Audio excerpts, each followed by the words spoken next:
का व्लॉग मेरा दीरकोट और रंगला की व्लॉग्स की सीरीज़ के सिलसिले का आखिरी व्लॉग है और इसमें मैं अपना तमाम तर एक्सपीरियंस इस जगह के बारे में और जो बाइक रैली ऑर्गेनाइज कराई गई उसके बारे में वो आपसे शेयर करूँगा।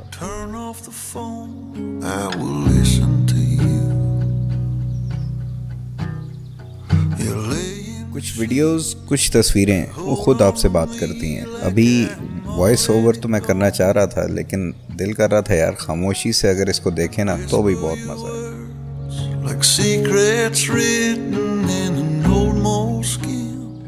बाकी जिन दोस्तों ने अभी तक मुसाफिर व्लॉग्स को सब्सक्राइब नहीं किया तो उनसे रिक्वेस्ट है कि सब्सक्राइब कर लें ताकि मज़े के सफ़रनामे आपको मिलते रहें।